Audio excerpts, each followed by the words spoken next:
अस्सलाम वालेकुम नाज़रीन, हाईटेक न्यूज़ के खबरनामे में आपका खैर मकदम है। मैं हूं नेहा खान। नजर डालते हैं आज की अहम खबरों पर। संगारेड्डी जिले मरकज में भारत राष्ट्र समिति बीआरएस यूथ और तलबा विंग की जानिब से बड़े पैमाने पर रास्ता रोको एहतजाज किया गया। मरकजी वजीर मुमलिकत बराए दाखिला बंडी संजय कुमार के फर्जंद बंडी साई भागीरथ के खिलाफ दर्ज पॉक्सो केस के मामले में रियासती हुकूमत के रवैये के खिलाफ एहतजाज मुनक़िद किया गया। संगारेड्डी एमएलए चिंता प्रभाकर की हिदायत पर संगारेड्डी नए बस स्टैंड के करीब मुनक़िदा इस एहतजाज में बड़ी तादाद में नौजवानों और तलबा कायदीन ने शिरकत की। మన రాష్ట్రంలో జరుగుతున్న బండి సంజయ్ కొడుకు బండి భైరత విషయం అనేది ఈ కేసు నేపథ్యం గురించి అందరికీ తెలియాలి. ముందుగా ఏంటంటే బండి సంజయ్ కొడుకు బండి భైరత అనే వ్యక్తి ఒక అమ్మాయిని మైనర్ అమ్మాయిని సోషల్ మీడియా ద్వారా పరిచయం చేసుకొని కామన్ ఫ్రెండ్గా పరిచయం చేసుకొని తన పైన ఎన్నోసార్లు అత్యాచారం జరిపి ఈరోజు పెళ్లి చేసుకుంటారని అత్యాచారం జరిపి చేసుకోకుండా ముఖం చాటేసిన సందర్భంలో వాళ్ళ తల్లిదండ్రులు కేసు వేయడానికి పేట్ బషీరాబాద్కు వెళ్తే పేట్ బషీరాబాద్లో పోలీసులు కూడా 5 గంటల పాటు వెయిట్ చేయించి కేసు పెట్టకుండా రివర్స్లో కరీంనగర్లో అబ్బాయితో రివర్స్ కేసు పెట్టించారు. అది అమ్మాయి పైన అన్నిటాప్ కేసు పెట్టించారు. ఒక విషయం సెంట్రల్ మినిస్టర్ ఒక విషయం తెలవాలి. 17 ఏళ్ల అమ్మాయి పైన ఎక్కడైనా అన్నిటాప్ కేసు అవుతుందా? ఈ విషయం మీరు చెప్పాలి. ఫస్ట్ ఇంకో విషయం బండి సంజయ్ గారు మేము అడుగుతున్నాము. మీరే గత 4 నెలల క్రితం హైదరాబాద్లో పబ్బులో ఒక అత్యాచారం జరిగితే మీరే దాన్ని జడ్జి ముందు రికార్డ్ చేయాలని చెప్పారు. మరి మీ కొడుకు పైన ఎందుకు రికార్డ్ చేయించట్లేదు? అదొకటి. ఇంకోటి పోలీసులు చెప్తున్నారు అసలు బండి భైరత వ్యక్తి దొరకట్లేదని చెప్తున్నారు. మీరు లుక్అవుట్ నోటీసులు జారీ చేసి అవకాశాలలో విమానాశ్రయాల్లో అతను వెతకాలని చెప్తున్నాం. అదేవిధంగా ఒక నేరస్తుడు దొరకకపోతే ఎలాగైతే బహుమతి ప్రకటిస్తారో అదేవిధంగా బండి భైరత దొరికే వరకు మేము బండి భైరత దొరికితే ఇంత సర్టెన్ అమౌంట్ ఇస్తామని చెప్పి మీరు వారికి బహుమతిగా ప్రకటించాలని చెప్పి మేము టీఆర్ఎస్ తరఫున తెలియజేస్తున్నాము. అదేవిధంగా పోక్సో ఆయన పైన బెయిలబుల్ కేసులు పెట్టారు మీరు. కానీ పోక్సో కేసు చట్టం అంటే సెక్షన్ 8 కింద కేసు పెట్టాలి. బిఎన్ఎస్ 8 కింద సెక్షన్ కింద కేసు పెట్టాలి. కానీ మీరు ఆ కేసు పెట్టలేదు. ఖచ్చితంగా మీరు బిఎన్ఎస్ 8 కింద కేసు పెట్టాలని చెప్పి రాష్ట్ర ప్రభుత్వాన్ని మేము డిమాండ్ చేస్తున్నాము.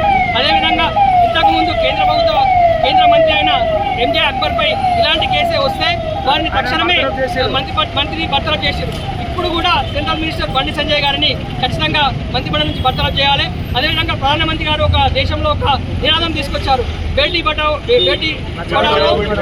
బేటీ బచావో అని చెప్పి.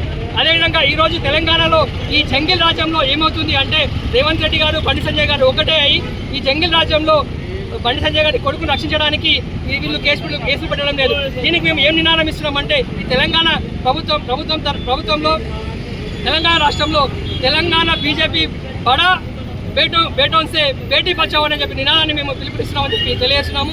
అందరూ ఈ తక్షణమే బండి భైరతను అరెస్ట్ చేయాలని చెప్పి తెలియజేస్తున్నాము. సంజయ్ కుమారుడు అనేటువంటి బండి భగీరథ్ ఈరోజు మైనర్ బాలికపై అత్యాచారం చేసి పోక్సో కేసులో అరెస్ట్ అయినటువంటి సందర్భము. కానీ పోలీసులు అతని పైన పోక్సో కేసు సెక్షన్ 8 పెట్టకుండా బెయిలబుల్ సెక్షన్లు పెట్టేసి ఇటు రాష్ట్రంలో ఉన్న కాంగ్రెస్ ఓటు సెంట్రల్లో ఉన్నటువంటి బీజేపీ ఇటు రేవంత్ రెడ్డి బండి సంజయ్ దోస్తాన కనిపిస్తూ ఉంది. పేదోళ్ళకైనా పెద్దోళ్ళకైనా ఒకటే న్యాయం ఒకటే చట్టం ఈ దేశంలో అమలు కావాలి. కాబట్టి వేరే వాళ్ళు పేదోళ్ళు ఇలాంటి పరిస్థితి చేస్తే వాళ్ళకు ఒక రకమైన శిక్ష ఇస్తున్నారు. కాబట్టి పేదోళ్ళకైనా ఒక రకమైన న్యాయం జరిగేటట్టు చేయాలంట అని చెప్పేసి పోలీస్ వాళ్ళని మేము డిమాండ్ చేస్తూ ఉన్నాము. నాన్ బెయిలబుల్ సెక్షన్లు పెట్టి భగీరథను బేషరతుగా వెంటనే అరెస్ట్ చేయాలంటే అని చెప్పేసి డిమాండ్ చేస్తూ, దాంతోపాటు బాధితురాలు ఎవరైతే ఉన్నారో వాళ్ళకి 24 గంటల లోపు మెజిస్ట్రేట్ ముందు ఉంచి 164 ప్రకారము వాళ్ళ రికార్డ్ వాయిస్ చేయాలి. అది కూడా పోలీసులు చేయట్లేదు. పేట్ బషీర్బాగ్లో బాధితురాలు వచ్చేసి ఒక కాంప్లైంట్ ఇస్తా అంటే అక్కడ ఉన్నటువంటి పోలీసులు సిబ్బంది వాళ్లకు గంటల తరబడి వెయిట్ చేసి కనీసం దరఖాస్తు తీసుకున్నటువంటి సందర్భంగా ఈరోజు సిగ్గుచేటు అనిపిస్తూ ఉంది. పోలీసులు కూడా ఏ పార్టీ నాయకులకు తప్పుగా మారకుండా బేషరతుగా బండి సంజయ్ కొడుకుపై పోక్సో కేసు వేసి వెంటనే అరెస్ట్ చేయాలంట అని చెప్పేసి డిమాండ్ చేస్తా ఉన్నాం. బాధితురాలకి న్యాయం జరగాలంటే నియోజకవర్గం సంగారెడ్డి పట్టణంలో నేడు టీఆర్ఎస్ యువజన విభాగం మరియు విద్యార్థి విభాగం తరఫున మొన్న బండి సంజయ్ కుమారుడు ఒక మైనర్ బాలిక పైన అత్యాచారానికి పాల్పడినటువంటి ఘటనపై మేము ఈరోజు నిరసన ధర్నా కార్యక్రమం నిర్వహించడం జరిగింది. ఇక్కడ మేము రాష్ట్ర పోలీస్ శాఖకు మరియు కేంద్ర పోలీస్ శాఖకు కోరుతున్నాం ఒకటే, బండి సంజయ్ కుమారులు అయినటువంటి బండి భగీరథ్ గారిని వెంటనే అరెస్ట్ చేయాలి, బాధితురాలికి తగిన న్యాయం చేయాలని చెప్పి కోరుతున్నాం. ఈరోజు మరీ ముఖ్యంగా ఏ మీడియాలో కానీ ఏ పోలీస్ శాఖ వారు కానీ ఎంత నిర్లక్ష్యం వహిస్తున్నారంటే బండి సంజయ్ కుమారుని పైన అరెస్ట్ చేయకుండా కానీ అలాగే ఆ కేసులు ఏవైతున్నాయో ఆ సెక్షన్లు ఏవైతున్నాయో ఆ పోస్కో చట్టాన్ని తీసేసి బెయిలబుల్ సెక్షన్లు వేయడం చాలా దురదృష్టకరం. ఇలాంటి చర్యలు ఇలాంటి పరిస్థితులు రావద్దు. పోలీస్ శాఖకు మరీ మేము కోరుతా ఉన్నాము, బండి భగీరథ్ పైన పోస్కో చట్టం వేసి అతని వెంటనే అరెస్ట్ చేసి రిమాండ్కి పంపించాలని కోరుతా ఉన్నాం. రాష్ట్ర ప్రభుత్వం ఏదైతే వైఖరి ఈరోజు 48 గంటలు గడిచినా కూడా ఈరోజు అరెస్ట్ చేయకపోవడం అనేది చాలా బాధాకరం. ఈరోజు బాధితుల పక్షాన మాట్లాడే వారికి ఈరోజు మీడియా కూడా దీన్ని కవరేజ్ చేయకపోవడం చాలా దురదృష్టకరం. ఈరోజు రాష్ట్ర ప్రభుత్వం మరి కేంద్ర ప్రభుత్వం ఢిల్లీలో కుస్తీ గల్లీలో దోస్తీ అన్నట్టు మన ఈ రాష్ట్రంలో ఉంది. రేవంత్ రెడ్డి పాలనలో మరి ఈరోజు బీజేపీ నాయకులు ఇంతమంది నాయకులు ఉన్నారు, ఏ ఒక్కరు కూడా దీని గురించి తప్పు అని ఖండిస్తలేరు. కాంగ్రెస్ నాయకులు మంత్రులు ఏ ఒక్కరు కూడా దీని మీద తప్పు అని చెప్పి ఈరోజు మాట్లాడుకోవడం చాలా బాధాకరం. వెంటనే బండి భగీరథను అరెస్ట్ చేయాలని చెప్పి పోక్సో చట్టం కింద కేసు అయితే 48 గంటలు గడిచినా ఇంకా అరెస్ట్ చేయకపోవడం వల్ల చాలా బాధాకరం. వెంటనే అరెస్ట్ చేయాలని సామాన్యులకు ఒక న్యాయం, ఈ రాజకీయ నాయకులకు న్యాయం ఉండొద్దు అనేది మేము డిమాండ్ చేస్తా ఉన్నాం. కేంద్ర సహాయక మంత్రి బండి సంజయ్ గారి కుమారుడు బండి భగీరథ్ ఒక మైనర్ అమ్మాయి మీద అత్యాచారం చేసినట్లు అమ్మాయి పోలీస్ స్టేషన్లో ఫిర్యాదు చేయడం జరిగింది. దాని మీద మేమేమంటున్నాము, సంగారెడ్డి జిల్లా బీఆర్ఎస్ విద్యార్థి విభాగము యువజన విభాగం ఆధ్వర్యంలో బండి సంజయ్ కుమార్ కావచ్చు, మాలాంటి పేదోని కుమారుడు కావచ్చు, ఎవరికైనా ఒకటే న్యాయం జరగాలి, ఆయనను అరెస్ట్ చేయాలి, పోక్సో చట్టం కింద అరెస్ట్ చేసి సత్వర న్యాయం బాధితురాలు చేయాలనేటువంటి విషయాన్ని సంగారెడ్డి జిల్లా శాఖ పక్షాన డిమాండ్ చేస్తున్నాము.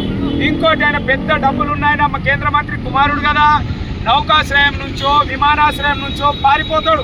గరీబోళ్ళు అంటే పారిపోనికున్నది కాబట్టి వెంటనే ఎల్ఓసిని జారీ చేసి పోలీస్ శాఖను కేంద్ర రాష్ట్ర ప్రభుత్వం అలర్ట్ చేయాలి. కాంగ్రెస్ గవర్నమెంట్ ఆయన కానీ ఆయన దోస్తులు కానీ పారిపోకుండా చూడాలి.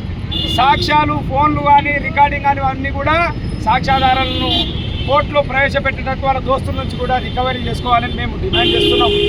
అంతెందుకు, సంగారెడ్డి జిల్లా కేంద్ర కారాగారంలో 4 రోజుల క్రితము మెదక్ జిల్లా తూప్రాన్ గ్రామానికి చెందిన మన అర్కెల నాగేష్ అనేటువంటి అతనికి 20 సంవత్సరాలు జైలు శిక్ష ఖరారైంది. పోక్సో చట్టం కింద 2019 ఆయన అరెస్ట్ అయితే, కానీ ఆయనను అరెస్ట్ చేసి అర్కెల నాగేష్ పాపం గరీబోడు ఆయన చెల్లేసి 20 ఏళ్ళు.